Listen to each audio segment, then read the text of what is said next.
You're very welcome back to the show. Now, as many people are struggling during lockdown with stress and anxiety, everyone has their own different techniques to help them cope, whether that's meditation, journaling or confiding in a friend or family member. But my next guest is encouraging us to simply sing our stress and fears away. Eimear Crehan, you're very welcome to the show. Thank you so much for joining us. Thank you for having me. It's a pleasure to be here. Yeah. So tell us about singing. And my sister always says it lifts the soul, just singing along to something or picking up a guitar and doing whatever. And you really believe that? Yeah, it's my experience. I see it over and over again. I probably work with maybe 250 people a week, singing with amateur choirs, beginners groups, adults who've never sung before who want to try it out, children, teenagers, retired people, men's shed choirs, retired ladies choirs, mammies choirs, where they bring their children to the choir, every type of choir. Yeah. And with no auditions, no interviews, no need to read music, no need to have any experience, just a willingness to try something new. Yeah. When it comes to singing, though, some people have a bit of a complex about their voice. They might want to. Yeah. And then I suppose the only time they'll chance it is after a few pints in the karaoke in the pub, but they might want to get more out of life than that. Can anyone actually hold a tune if they're trained properly, or is some people a little bit tone deaf? Well, tone deaf, I've never met anybody who was tone deaf ever in my career. I've met loads of people who thought that they were going to be the person that I said was tone deaf, but it's never happened. It's very, very rare. So what you will have if somebody has tuning issues or rhythm issues or confidence issues is the number one. So it's usually just a kind of 2 or 3 different issues that people might have that isn't allowing their voice to be at its full capacity. And there are exercises and training for absolutely every single one of those issues. So there are no vocal problems that you can't fix with the right teacher and the right exercises. Yes, it's a muscle that you just need to work on. Yeah, really, an actual physical muscle. It's the exact same as speaking. It's just prolonged. So like it's like you're talking, but you just prolong the sound and you change the pitch. So like if the man or woman of somebody's dreams was to walk in the door and you were like woo, you actually cover over an octave and a half of different notes when you do that. Wow, or really? If you're like, yeah, your voice just went up there by at least 5 or 6 pitches. So you were just like, if you had slowed that down or recorded it, you could hear that as song. So it's no different to speaking. It's just raising pitch and lowering pitch and then sustaining it, or making it adding little techniques like vibrato to make it be like ooh, or to, give more emotion to the sound. But it's the same muscle. So once you're speaking healthily, there's no reason why you can't sing healthily. Wow. And how does singing actually boost your mood and your mental health? Is there any science behind it, as it were? Oh, there's so much research out there for the endorphins it releases in the body, the idea of singing in community and singing with groups and what that does, like regulates your heartbeat with the person you're singing beside.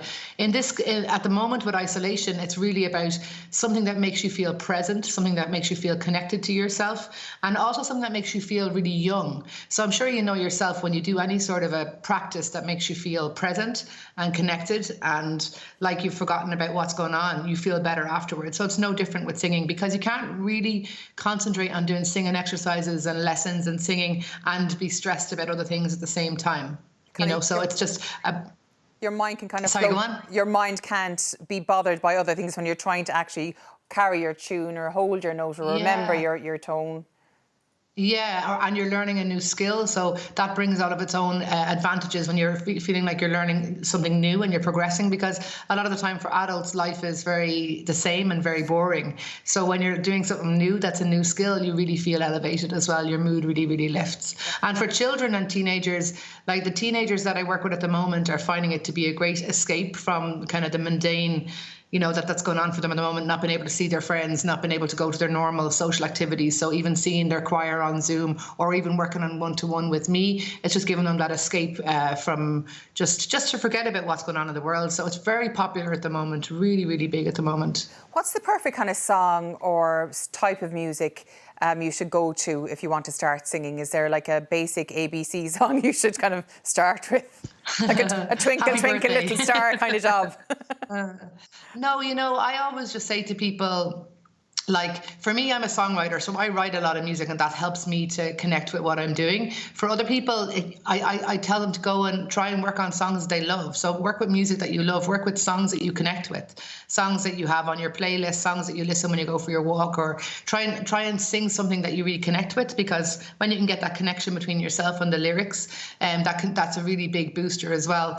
And a lot of songs that are out there aren't that complicated. Like they're not that big of a range, or unless you're talking about somebody like Beyonce or, you know, like Sia, or people who do big, massive, belty songs like that. But most pop's music is in quite a small range and is accessible to most people. And of course, you have released a single yourself, so we're going to take a quick look at that now. Yeah. Oh, thank you. And it's okay if you weep for yourself. And it's okay if you need to ask for help. And what if what you're hiding is what we see and what we love? And what if it's time for you to say that I've had enough?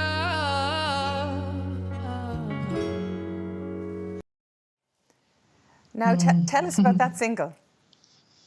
Oh, stop. I'm smiling there listening to it, because it's brought so much joy the last few days, because I just keep getting messages from people who are really just connecting with that idea of feeling like they're not doing this well enough. They're not doing lockdown well enough. They're not doing parenting well enough at the moment. They're not, not able to meet the needs of everybody in their system, and feeling so torn with everything. And they're just really relating to the idea that it's okay to say, like, you're just doing your best, and it's okay to say when you've had enough, and it's okay to try and understand that you are enough. So it really seems to be resonating with people, and that feels so nice that people are getting it, and I'm so grateful.